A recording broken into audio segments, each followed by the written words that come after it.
میرا کوئی بہن بھائی نہیں تھا اور ان رشتوں کی کمی مجھے ہمیشہ محسوس ہوتی تھی، پر میری امی نے مجھے اتنی توجہ دی کہ وہ میری سہیلی اور بہن بن گئی۔ مجھے ان سے اتنا پیار ملا کہ میں ہر رشتے کی کمی کو بھول گئی۔ میں ایف اے کی اسٹوڈنٹ تھی جب ہمارے ساتھ والے گھر میں ایک اولڈ کپل شفٹ ہوا۔ ان کی کوئی اولاد نہیں تھی، اتنے بڑے گھر میں وہ اکیلے رہتے تھے۔ کوئی ملنے چلے جاتا تو گرم جوشی سے ملتے اور خوش ہو کر کمپنی دیتے۔ ان کا گھر بہت بڑا تھا۔ پہلے تو کافی وقت ان کا اکیلے گزرا، پھر انہوں نے ڈیسائیڈ کیا کہ وہ گھر کا ایک فلور رینٹ پر دیں گے تاکہ ان کا دل بھی بہل جائے اور کچھ انکم بھی بن جائے۔ میں ان سے ملنے جاتی تھی، وہ نہایت پیار سے ملتے۔ ہمارے گھر کی دیوار ان کے گھر سے ملی ہوئی تھی۔ جب زیادہ آنا جانا ہوا تو ہم نے بیچ میں ایک رستہ بنا لیا۔ جب وہ اسٹار کر کے بلاتے تو میں ان کے پاس چلی جاتی، ان کو مل کر خوش ہو جاتی۔ وہ بھی مجھے دیکھ کر بہت خوش ہوتے تھے۔ کالج آتے جاتے ان کے گھر چکر میں ضرور لگاتی تھی۔ وہ دونوں بہت اچھے تھے۔ اب 2 سال گزر چکے تھے اور اب میں انہیں انکل آنٹی کی جگہ دادا دادی کہا کرتی تھی۔ ان کے آنے سے میری زندگی کے ایک اور رشتے کی کمی ختم ہو گئی تھی۔ ایک دن میں کالج سے واپس آ کر سیدھا ان کے گھر چلی گئی۔ جب گئی تو نیچے والے پورشن میں ایک شخص تھا جو لان میں کرسی پر بیٹھا ہوا تھا۔ اس کی بیک میری طرف تھی۔ میں اس کا چہرہ نہیں دیکھ سکی، سمجھی کہ ان کا کوئی رشتہ دار ہے، مہمان آیا ہوا ہوگا۔ اس دن دادا اور دادی گھر پر نہیں تھے۔ میں الٹے قدموں لوٹ آئی۔ واپس دوبارہ لان سے گزرتے ہوئے وہ شخص نظر نہیں آیا۔ میں نے کمرے میں جھانکا تو وہ موجود تھا۔ جو ہی اس کو دیکھا تو میں بھاگ کر باہر آ گئی، تبھی وہ بھی باہر آ گیا۔ میں نے مگر پلٹ کر نہیں دیکھا اور بھاگ کر گھر چلی گئی۔ امی کو بتایا کہ دادا اور دادی اپنے گھر پر نہیں ہیں، نہ جانے کہاں گئے ہیں۔ وہ کہنے لگی اپنے کسی رشتہ دار کے گھر گئے ہیں، مجھے بتا کر گئے ہیں شام تک آئیں گے۔ اور ساتھ میں امی نے یہ بھی کہہ دیا کہ اب ان کے گھر زیادہ مت جایا کرو اور کم از کم گھر کے بیچوں بیچ کے راستے سے تو مت ہی جایا کرو۔ انہوں نے گھر کرائے پر دے دیا ہے، اب ان کے پاس جانا ہو تو گلی سے جایا کرو۔ پتہ چلا کہ ان کا کرایہ دار ایک اکیلا مرد ہے، یہاں جاب کے سلسلے میں آیا ہے، کسی گورنمنٹ محکمے میں آفیسر ہے۔ اگلی صبح جب میں کالج جانے لگی تو وہ بھی اپنی گاڑی نکال رہا تھا۔ میں نے اسے اگنور کر دیا اور بس اسٹاپ کی طرف بڑھ گئی۔ اس کے بعد کئی بار ہمارا آمنا سامنا ہوا۔ وہ اپنے کام سے کام رکھتا تھا، میں اس کو دیکھ کر آگے بڑھ جاتی تھی۔ ایک دن میں نے دادی کو بتایا کہ ان کی غیر موجودگی میں آئی تھی اور وہ یہاں تھا، تو انہوں نے بتایا کہ یہ ایک بہت سیریس انسان ہے، کسی سے فالتو بات نہیں کرتا۔ بہرحال انہوں نے اپنے کرایہ دار سے مجھے انٹروڈیوس کروایا۔ اس کا نام ذیشان تھا۔ وہ واقعی ایک اچھا اور سلجھا ہوا آدمی تھا۔ دادی چائے بنانے چلی گئی، تبھی وہ میری طرف متوجہ ہوا۔ پوچھا کہ میں کون سی کلاس میں پڑھتی ہوں۔ ایک عام اور آسان سا سوال تھا، لیکن مجھے بات کرنا آسان نہیں لگ رہا تھا۔ میں نے اس کی باتوں کا بس ہوں ہاں میں جواب دیا۔ جب امی کو بتایا تو وہ کہنے لگی کہ اس کے ساتھ زیادہ باتیں نہ کیا کرو، خیال رکھنا کہ ایسے لوگوں سے زیادہ قریب آنا اچھی بات نہیں ہوتی۔ ایک روز کالج میں میرا ضروری پریکٹیکل تھا، وقت پر پہنچنا ضروری تھا۔ موسم بہت خراب تھا، گھر سے نکلتے دیر ہو گئی اور کالج بس مس ہو گئی۔ میں ادھر ادھر دیکھ رہی تھی کہ بارش شروع ہو گئی۔ بارش رفتہ رفتہ تیز ہونے لگی۔ میں گھبرائی ہوئی پبلک بس کا انتظار کر رہی تھی کہ ذیشان کی گاڑی میرے پاس آ کر رکی۔ کہنے لگا میں آپ کو کالج چھوڑ دیتا ہوں، بارش تیز ہو گئی ہے، آپ اور بھیگ جائیں گی اور بس کے انتظار میں اسی طرح کھڑی رہیں گی۔ میں گاڑی میں بیٹھ گئی۔ اس نے گاڑی سٹارٹ کرتے ہوئے پوچھا آپ کالج ہی جائیں گی نا؟ جی، میں نے مختصراً جواب دے دیا۔ ابھی ہم نے تھوڑا سا ہی سفر طے کیا تھا، راستے میں بارش اور بھی تیز ہو گئی۔ باتوں باتوں میں اس نے میری واپسی کا وقت بھی معلوم کر لیا۔ آج اسے سوٹ پہنے دیکھا تو وہ مجھے کافی اٹریکٹیو لگا۔ کالج سے جب میں واپس باہر آئی تو ذیشان پہلے سے موجود تھا۔ میں نے اسے دیکھ لیا، پر پھر بھی اس کی گاڑی کے پاس سے ایسے گزرنے لگی جیسے اس کی طرف نہ دیکھا ہو۔ اس نے مجھے آواز دی، ارے کمال ہے، آج بارش میں اور اس کیچڑ میں آپ پیدل جائیں گی؟ آپ کی قسمت اچھی ہے، میرا ادھر کام نکل آیا تھا، سوچا کہ آپ کو لیتا چلوں، کرایہ دار ہی صحیح، آپ کا نیبر ہوں، آپ کا حق ہے مجھ پر۔ میں دل میں سوچنے لگی، اتنا بڑا افسر ایک معمولی لڑکی کو لینے بھلا کیوں آئے گا؟ کوئی کام ہی ہوا ہوگا۔ سوچ کر خود کو تسلی دی اور ذیشان کی گاڑی میں بیٹھ گئی۔ ان کا شکریہ ادا کیا، گھر پہنچ کر امی کو بتایا۔ وہ کہنے لگی، چلو بارش تھی، آج تو ان کے ساتھ آ گئی ہو، آئندہ محتاط رہنا۔ شام کو فارغ ہوئی تو دادا اور دادی جی سے ملنے گئی۔ وہ وہاں بیٹھا ہوا تھا۔ آج میری نظر بار بار اس کی طرف اٹھ رہی تھی۔ خود کو لاکھ بار سمجھایا کہ اس کا میرا کوئی میل نہیں، وہ ایک اجنبی شخص ہے، مجھ سے عمر میں کم از کم 10 برس بڑا ہوگا، پر دل تھا کہ اس کے بارے میں سوچے جا رہا تھا۔ امی مجھے اکثر سمجھایا کرتی تھی کہ مجھے دادا دادی کے گھر زیادہ نہیں جانا چاہیے، ان کے گھر میں ایک مرد ہے۔ میں بھی یہی ارادہ رکھتی تھی، لیکن جب وہ مجھے بلاتا میں اس کے پاس چلی جاتی۔ احساس تھا کہ یہ سب کچھ ٹھیک نہیں ہے، لیکن ایک امید تھی کہ وہ مجھے اپنا لے گا، پسند کر لے گا۔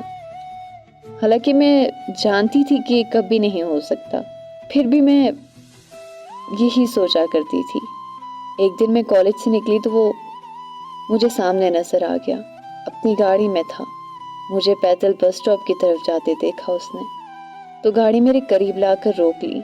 کہنے لگا، وہ سامنے عمارت میں میری میٹنگ ہے، وہاں سے نکلا ہوں، تم پر نظر پڑ گئی، اگر بس میں نہیں جانا چاہتی تو میرے ساتھ چلو۔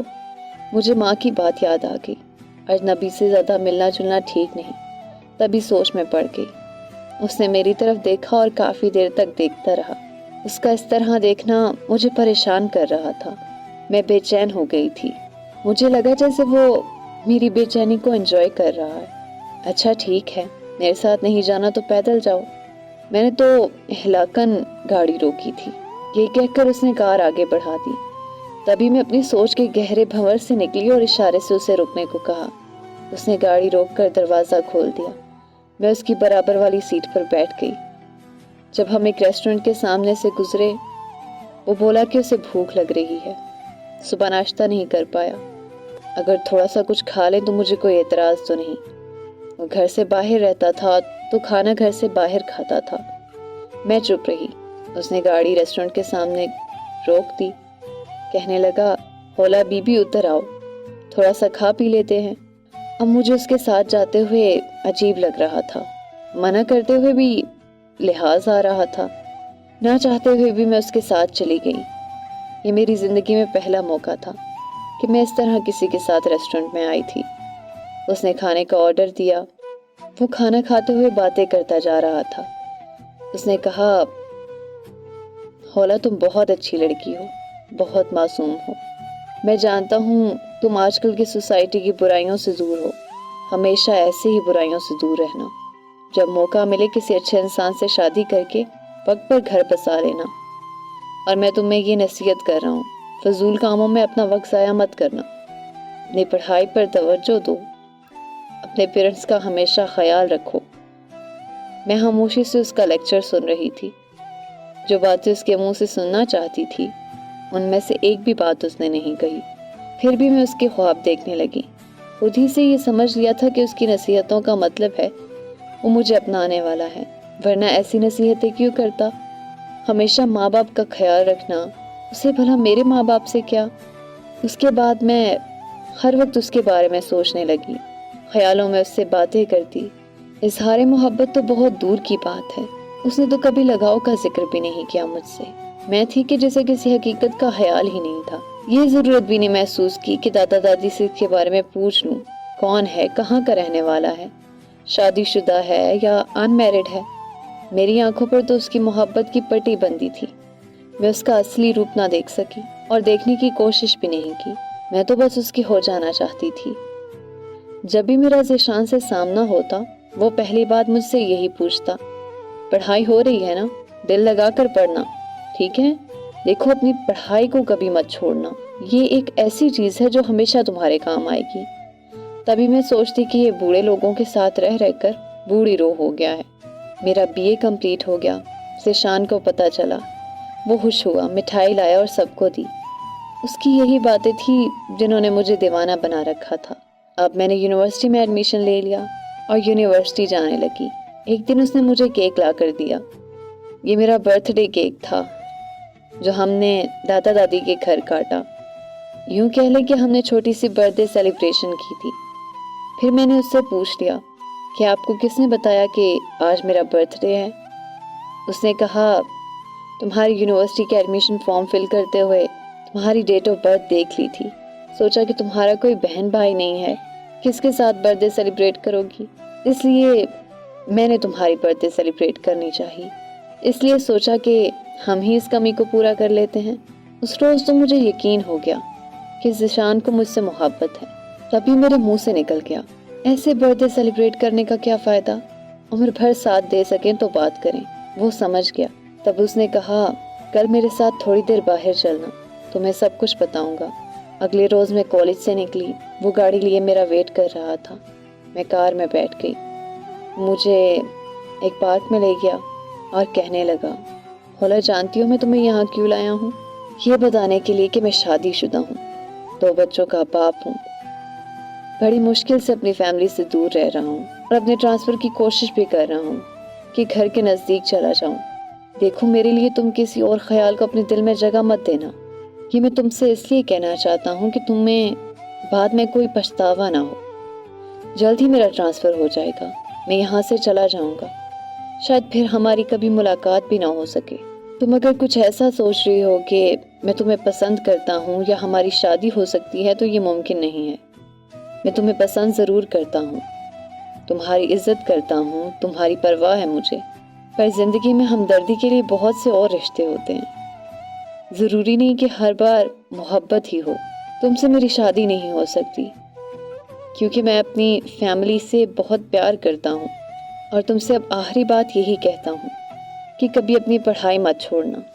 مجھے معلوم ہے کہ تمہارے بابا کافی بیمار ہیں، وہی تمہارا سہارا ہیں، لیکن تمہیں اب ان کے سہارا بننے کی ضرورت ہے، اور اگر زندگی میں کسی موڑ پر تمہیں میری مدد کی، میرے ساتھ کی ضرورت ہوئی تو تم مجھے یاد کر سکتی ہو، اپنا دکھ، اپنی تکلیف کہہ سکتی ہو، میں تمہاری پوری مدد کروں گا۔ وہ کہے جا رہا تھا اور میں گمسم تھی، جیسے کچھ نہیں سن رہی تھی۔ مجھے تو کسی نے اونچے پہاڑ سے نیچے دھکا دے دیا تھا۔ جو خواب میں نے بنے تھے وہ خود ہی بنے تھے، اور خوابوں میں بسیرا بھی خود ہی کر لیا، ان کو اپنا اوڑھنا بچھونا خود بنا لیا۔ جانتی نہ تھی کہ حقیقت کی دنیا کیا ہے، اپنی دنیا کو بھول کر خوابوں میں چلی گئی تھی۔ ذیشان ایک سمجھدار انسان تھا، وہ پہلی نظر میں سمجھ گیا تھا کہ میں اس کے بارے میں کیا سوچنے لگی ہوں۔ پہلے تو وہ خاموش رہا، پھر جب میں زیادہ کھو گئی تو اس نے مجھے جگانا ضروری سمجھا، حقیقت بتانا ضروری سمجھا، کیونکہ وہ ایک اچھے کردار کا آدمی تھا۔ وہ مجھے دھوکہ نہیں دینا چاہتا تھا، نہ میری معصومیت کا فائدہ اٹھانا چاہتا تھا۔ اس نے بجائے مجھ سے حقیقت کو چھپانے کے سب کچھ کھول کر میرے سامنے رکھ دیا۔ اس روز تو مجھے اتنا دکھ ہوا کہ مجھے دنیا کا سب سے برا اور سنگ دل انسان وہی لگ رہا تھا۔ اس نے مجھے میری زندگی کے سب سے میٹھے خواب سے جگا دیا تھا، ایسا خواب جس سے میں کبھی باہر نہیں آنا چاہتی تھی۔ لمحے بھر کو تو دل نے یہ کہا تھا کہ اس شخص سے نفرت کرو جس نے میرا دل توڑا ہے، کہ کاش مجھے دھوکہ ہی دے دیتا، میں اس کے دھوکے میں جی لیتی، لیکن یہ کڑوا سچ مجھے نہ پتا چلتا۔ میں کافی دنوں تک روتی رہی، میرا دل جینے سے اٹھ گیا تھا۔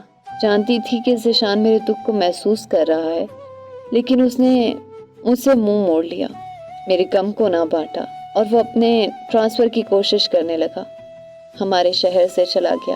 وقت بڑا مرہم ہے، میں نے بھی کچھ عرصے میں رو دھو کر صبر کر لیا۔ اب ماما بابا دونوں کی طبیعت خراب رہنے لگی، بہت کوشش کی لیکن بابا اس دنیا سے چلے گئے۔ کچھ دن سوگ میں گزر گئے، ہوش تب آیا جب مشکل وقت سر پر آ چکا تھا۔ اپنی پڑھائی تو میں کمپلیٹ کر چکی تھی اور اب جاب ڈھونڈ رہی تھی، لیکن آج کے دور میں جاب ڈھونڈنا کون سا آسان کام ہے۔ اب مجھے پتا چل رہا تھا کہ زندگی کتنی مشکل ہے۔ میں پورا سال جاب کے لیے ماری ماری پھرتی رہی۔ ایک روز دادی سے پتا چلا کہ ذیشان کا پروموشن ہوا ہے، اس کا رینک اور بھی زیادہ امپروو ہو گیا ہے، اور ہمارے شہر میں آ گئے ہیں۔ وہ ان لوگوں سے ملنے آئے تھے۔ میں نے ان کا نام سنا تو رو پڑی۔ دادا سمجھے کہ میں نوکری نہ ملنے اور پریشانی کی وجہ سے رو رہی ہوں۔ کہنے لگے، ہولا تم رو مت، ہم ذیشان سے تمہارے بارے میں بات کرتے ہیں، وہ ضرور کچھ نہ کچھ کرے گا۔ دادا نے فون پر ذیشان سے میرے بارے میں بات کی۔ اس نے کہا کہ وہ آفس کے بعد دادا کے گھر آئے گا۔ شام کو وہ دادا کے گھر آیا اور مجھے بلایا۔ نہ چاہتے ہوئے بھی میں چلی گئی۔ ذیشان جانتا تھا کہ میں اس سے ناراض ہوں، لیکن اب کیسی ناراضگی؟ اب تو گھر کو چلانا تھا، جاب ڈھونڈنی تھی۔ وہ کہنے لگا، دادا نے مجھے تمہارے حالات کے بارے میں بتا دیا ہے، پریشان مت ہو، یہ رہا میرا کارڈ، کل میرے آفس آ جانا، تمہیں جاب مل جائے گی۔ مجھے اس کی ایک فون کال پر جاب مل گئی۔ آج پتہ چلا کہ زندگی میں محبت سب کچھ نہیں ہوتی۔ آج تو محبت کسی دیوانے کا خواب لگتی ہے۔ بابا کی ڈیتھ کے بعد زندگی میں اندھیرا ہو گیا تھا، ایسے میں ذیشان کی ذات نے اندھیرے میں اجالا کر دیا۔ جب مجھے اپوائنٹمنٹ لیٹر ملا، میں نے اس کا شکریہ ادا کیا۔ وہ بولے، اس کی ضرورت نہیں ہے، میں خوش ہوں کہ تمہارا مسئلہ حل ہو گیا۔ میں آپ کی مشکور ہوں کہ آپ نے مجھے خوابوں کی دنیا سے نکال کر زندگی کی حقیقت سمجھا دی۔ اگر حقیقت سمجھ نہیں آتی تو آج میں کیا کرتی؟ وہ کہنے لگے، اگر زندگی کی حقیقت سمجھ آ گئی ہے تو مجھے اپنا بڑا بھائی سمجھ لو۔ یہی رشتہ میرے اور تمہارے درمیان اچھا رہے گا۔ اسی طرح تم میرے گھر آ سکو گی، میرے بیوی بچوں سے مل سکو گی، اور آئندہ بھی تمہیں زندگی میں کوئی مشکل آئی تو میں تمہارے کام آ سکوں گا۔ اگر ایک بڑا بھائی تمہیں مل جائے تو کیا یہ خوشی کی بات نہیں ہوگی؟ جی بالکل خوشی کی بات ہوگی۔ میں نے اپنے آنسو پونچھے اور اس مقدس رشتے کو قبول کر لیا، اور آج احساس ہوا کہ میں تو ان کے لیے ہمیشہ سے ایک بہن تھی۔ جو جذبے تھے یک طرفہ تھے۔ آج ہر چیز بھول کر میں نے اس مقدس رشتے کو واقعی دل سے قبول کر لیا تھا۔